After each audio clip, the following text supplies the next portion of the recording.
जी guys अस्सलाम वालेकुम। उम्मीद है आप सब लोग खैरियत से होंगे। तो आज जो हम स्टार्ट करने लगे हैं वो करने लगे हैं चैप्टर नंबर 1 जो 10th क्लास का है। और वैसे अगर आप ओवरऑल देखें इंटरमीडिएट के तो मैट्रिकुलेशन में चैप्टर नंबर 10 जो है हमारे पास 10th का फर्स्ट चैप्टर बनता है। ठीक है, इसमें जैसे कि आपको नेम से ही पता चल रहा है, यहाँ पे आपने दो चीज़ें आपने डिस्कस करनी है, रिवर्सिबल रिएक्शंस को एंड डायनामिक एक्विलिब्रियम को। ठीक है, तो रिवर्सिबल रिएक्शंस हम जैसे नेम से ही आपको पता चल रहा है रिवर्सिबल रिएक्शंस क्या होते हैं। Reversible reactions and irreversible reactions पहले हम देखेंगे टर्मिनोलॉजीज को। ठीक है, उसके बाद हम वन बाय वन इनकी कैरेक्टरिस्टिक्स को डिस्कस करेंगे। ठीक है, पहले हम देख देते हैं इरिवर्सिबल रिएक्शन। इरिवर्सिबल रिएक्शंस क्या होते हैं हमारे पास और रिवर्सिबल रिएक्शंस क्या होते हैं। फर्स्ट ऑफ ऑल हम इन दोनों की देखेंगे डेफिनेशन के अकॉर्डिंग, रिवर्सिबल रिएक्शन क्या होते हैं और इरिवर्सिबल रिएक्शंस क्या होते हैं, और फिर हम इनकी कैरेक्टरिस्टिक्स को वन बाय वन डिस्कस करेंगे। फर्स्ट ऑफ ऑल देख लेते हैं रिवर्सिबल रिएक्शंस। नेम से ही आपको इंडिकेट हो रहा है कि रिवर्सिबल मीन्स रिवर्स होने वाले, और इरिवर्सिबल मीन्स ऐसे रिएक्शंस जो सिर्फ एक ही डायरेक्शन में मूव करेंगे। जैसे आप कार चलाते हैं, ठीक है, फॉर एग्जांपल मैं एक छोटी सी एग्जांपल ले रही हूँ कार की। ठीक है, आपके पास एक कार है, आप कार को फॉरवर्ड डायरेक्शन में मूव करवाते हो, मतलब आगे मूव करवाते हो। अगर उसको बैकवर्ड लेकर आ सकते हो तो इसका मतलब है वो रिवर्स हो सकती है, और अगर वो बैकवर्ड ना आए तो इसका मतलब है वो इरिवर्सिबल है। ठीक है, तो फिर ऐसे रिएक्शंस जो इरिवर्सिबल नेम से इंडिकेट हो रहा है कि वो रिएक्शंस होंगे जो जस्ट फॉरवर्ड मूव करेंगे, आगे की जानिब मूव करेंगे। फॉर एग्जाम्पल हमारे पास आ जाता है water arrow to H2O। Water की हम एग्जाम्पल ले रहे हैं, हमारे पास हाइड्रोजन गैस है और ऑक्सीजन भी हमारे पास गैस की फॉर्म में प्रेजेंट होती है। दोनों जब मिक्स होती हैं, जब एक दूसरे के साथ मिलती हैं, तो हमारे पास जो चीज बनती है वो हमारे पास क्या होता है, लिक्विड होता है। ठीक है, जैसे कि वाटर। ठीक, ये फॉरवर्ड रिएक्शन है। अब इरिवर्सिबल रिएक्शंस में हम इसकी कैरेक्टरिस्टिक्स को देख लेते हैं। जो हमारे पास फॉरवर्ड रिएक्शंस होते हैं वो हमेशा स्टूडेंट्स आगे की जानिब फॉरवर्ड मूव करते हैं, मतलब आपके रिएक्टेंट्स जो दो चीजें मिल रही होती हैं और एक चीज बनती है आगे जाकर, वो हमारे पास प्रोडक्ट बनता है। तो रिएक्टेंट्स के मिलने से हमारे पास प्रोडक्ट बनेगा। ठीक है, और ये हमारे पास कौन सा रिएक्शन होगा, ये फॉरवर्ड रिएक्शन होगा। ठीक है, और सेकेंड बात, ये जो हमारे पास रिएक्शन हो रहा है इरिवर्सिबल रिएक्शन, ये हमारे पास कंप्लीट रिएक्शन होगा। ठीक है, सारे ही रिएक्टेंट जो है आगे प्रोडक्ट में कन्वर्ट हो गए। ठीक है, फॉर एग्जाम्पल एक और एग्जाम्पल ले लेते हैं। जैसे हमारे पास एक और एग्जाम्पल है हाइड्रोजन प्लस आयोडीन। हमारे पास दोनों के मिलने से हाइड्रोजन आयोडाइड बनता है। ठीक है, हाइड्रोजन आयोडाइड बनता है हमारे पास, ये भी एक फॉरवर्ड रिएक्शन है। रिएक्टेंट्स के मिलने से हमारे पास प्रोडक्ट बना है, और ये एरो इंडिकेट कर रहा है ये हमारे पास फॉरवर्ड रिएक्शन है। और चूंकि हम इस रिएक्शन में वापस मूव नहीं कर रहे हैं, प्रोडक्ट से रिएक्टेंट्स नहीं बन रहे हैं बल्कि रिएक्टेंट से प्रोडक्ट बन रहा है, तो ये हमारे पास कौन सा रिएक्शन है, इरिवर्सिबल रिएक्शन। ओके, ये हमारे पास इरिवर्सिबल रिएक्शन की हो गई कैरेक्टरिस्टिक्स। हम देख लेते हैं आगे रिवर्सिबल रिएक्शन। हमें आगे बताया गया है रिवर्सिबल रिएक्शन हमारे पास क्या होता है। नेम से इंडिकेट हो रहा है कि रिवर्सिबल रिएक्शन मतलब ऐसा रिएक्शन जो ना सिर्फ फॉरवर्ड मूव करेगा बल्कि रिवर्स भी मूव करेगा। जैसे जैसे हमने बनाया था H2 प्लस O2, ऑक्सीजन से हमने हाइड्रोजन और ऑक्सीजन के मिलने से हमने क्या बनाया था, वाटर बनाया था। ठीक है, फॉर एग्जाम्पल हाइड्रोजन और ऑक्सीजन के मिलने से हमने क्या बनाया था, वाटर बनाया था। ओके, ये हमारे पास है वाटर की एग्जाम्पल। अब हम देख लेते हैं कि भाई ये तो हो गया, ठीक है, फॉरवर्ड रिएक्शन है, हमारे पास प्रोडक्ट बन गया है रिएक्टेंट के मिलने से।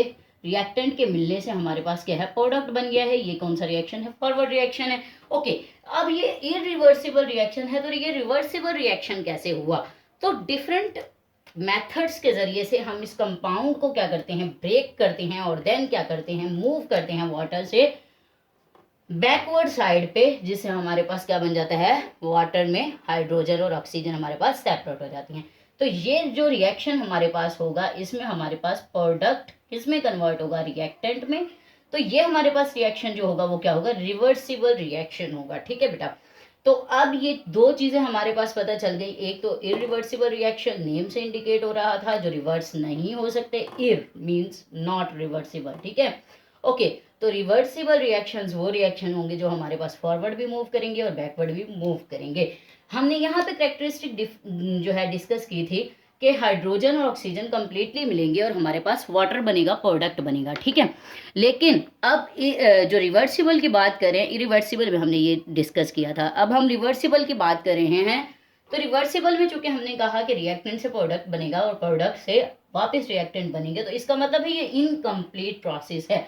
ये हमारे पास क्या है, इनकम्प्लीट प्रोसेस, क्योंकि अगर ये कंप्लीट होता तो कंप्लीटली जो हमारे रिएक्टेंट है वो प्रोडक्ट्स में कन्वर्ट हो जाते या फिर हमारा प्रोडक्ट रिएक्टेंट में कन्वर्ट हो जाता। लेकिन ये इनकम्प्लीट प्रोसेस इसलिए कहा गया है क्योंकि ये प्रोसेस रुकता नहीं है। जब एक प्रोसेस स्टॉप हो जाए इसका मतलब है कंप्लीटली रिएक्टेंट प्रोडक्ट में कन्वर्ट हो गए। यहाँ पे तो है ही चीज उलट। ठीक है, रिवर्सिबल में आपके प्रोडक्ट भी बन रहे हैं रिएक्टेंट्स के मिलने से और प्रोडक्ट आगे ब्रेक भी हो रहा है और रिएक्टेंट बना रहा है। ठीक है, सो हम इसे क्या कह रहे हैं, incomplete reaction, irreversible reaction. Sorry, reversible reaction जो होता है वो इनकम्प्लीट रिएक्शन होता है और इरिवर्सिबल रिएक्शन हमारे पास क्या होता है, कंप्लीट होता है। डिफरेंट एग्जांपल्स हम लोग देख सकते हैं इसकी।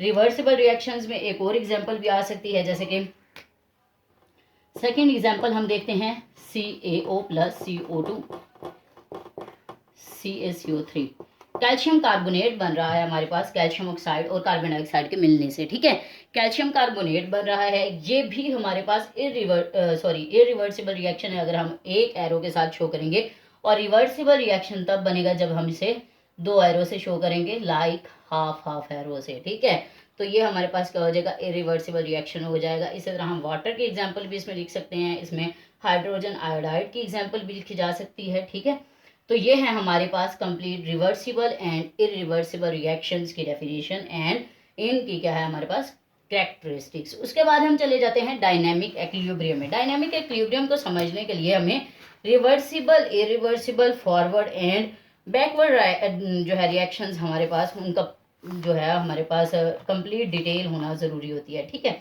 हमें पता चल गया कि जो है हमारे पास इरिवर्सिबल रिएक्शंस वो क्या होते हैं, वो कंप्लीटली रिएक्टेंट प्रोडक्ट में कन्वर्ट होते हैं, और रिवर्सिबल रिएक्शंस में रिएक्टेंट कंप्लीटली प्रोडक्ट में कन्वर्ट नहीं होते बल्कि प्रोडक्ट की ब्रेकडाउन होती है, धन रिएक्टेंट बनते हैं। ठीक है, सेकेंड बात हमने पढ़ ली कि इसमें जो हमारे पास इरिवर्सिबल रिएक्शंस होते हैं ये यूनी डायरेक्शनल होते हैं, यानी कि एक ही डायरेक्शन में मूव कर रहे हैं। एरो बता रहा है कि ये फॉरवर्ड डायरेक्शन में मूव कर रहे हैं।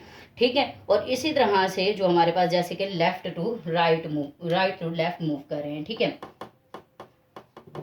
ठीक है, और ये हमारे पास राइट टू लेफ्ट भी मूव करते हैं और लेफ्ट से राइट वर्ड भी मूव करते हैं। ठीक है, तो ये हमारे पास तीन कैरेक्टरिस्टिक्स आ गई इरिवर्सिबल और रिवर्सिबल रिएक्शंस की। अब हम आगे मूव कर लेते हैं डायनेमिक इक्विलिब्रियम की तरफ।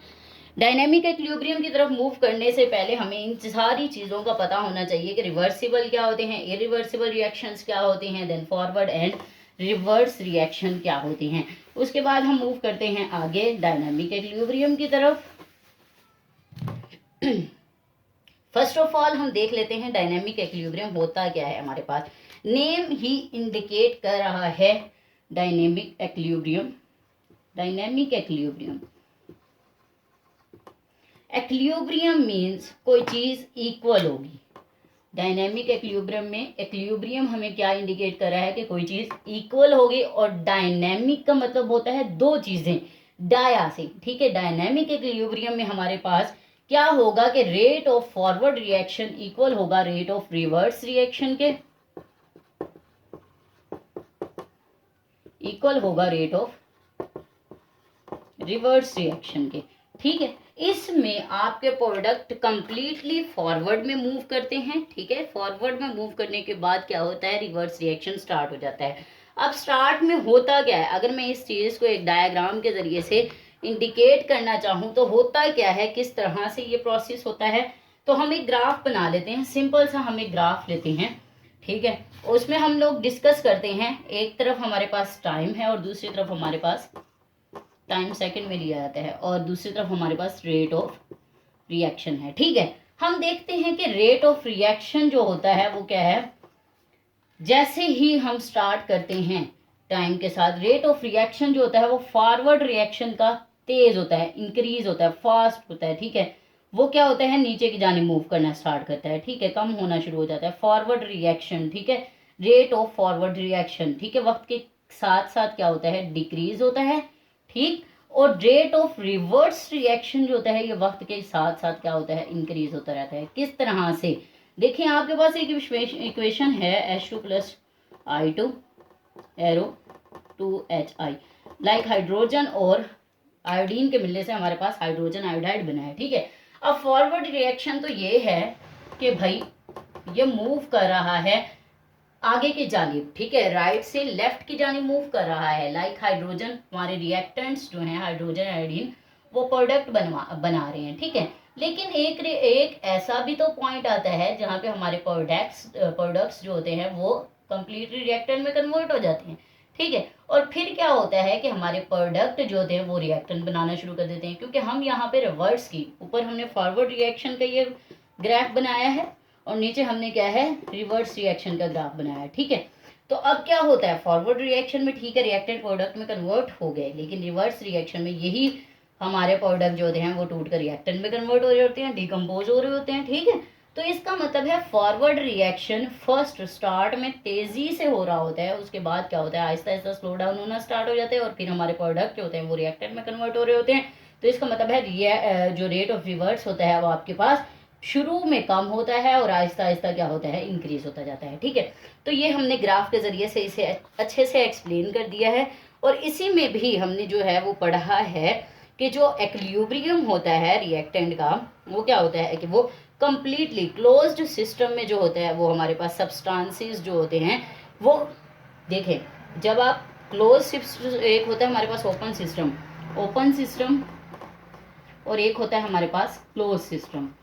क्लोज्ड सिस्टम और ओपन सिस्टम में क्या होता है, जब आप किसी बीकर में या किसी भी फ्लास्क के अंदर रिएक्शन कर रहे होते हैं तो ओपन रिएक्शन में क्या होता है, हमारे पास ऑक्सीजन जो इन्वायरमेंट की होती है वो भी इसके साथ रिएक्ट कर सकती है और हमारे प्रोडक्ट जो होते हैं वो जल्दी से फॉरवर्ड रिएक्शन कंप्लीट कर लेते हैं। लेकिन क्लोज रिएक्शन में क्या होता है कि भाई कोई भी ऑक्सीजन इसके साथ रिएक्ट नहीं कर सकती हमारे रिएक्शन के साथ, ठीक है। तो उसमें क्या होता है कि हमारे जो प्रोडक्ट्स होते हैं वो आहिस्ता से बनते हैं और रिएक्शन अपने टाइम पे ही काम कर रहा होता है। फिर उसको स्पीड अप करने के लिए हम क्या करते हैं, हम इसको हीट प्रोवाइड कर देते हैं। आपने ये डेल्टा का साइन देखा होगा रिएक्शंस में, ठीक है। तो हम क्या करते हैं, हीट प्रोवाइड करते हैं जिससे हमारे रिएक्टेंट्स प्रोडक्ट में कन्वर्ट होते हैं और देन प्रोडक्ट की ब्रेकडाउन होती है और वो रिएक्टेंट में कन्वर्ट हो जाते हैं। तो ये था हमारे पास छोटा सा जो है reversible reactions and irreversible reactions and dynamic equilibrium, ठीक है। तो इसको डिटेल में डिस्कस मैंने आप लोगों के साथ कर दिया है। अगर आप लोगों को अभी भी कोई कन्फ्यूजन हो, कोई क्यूरी हो, तो आप लोग मुझसे कमेंट सेशन में ज़रूर पूछ सकते हैं, ठीक है। ठीक है, मिलते हैं एक अगली वीडियो के साथ, तब तक अपना ख्याल रखिएगा। अल्लाह हाफिज़, फ़ी अमान अल्लाह।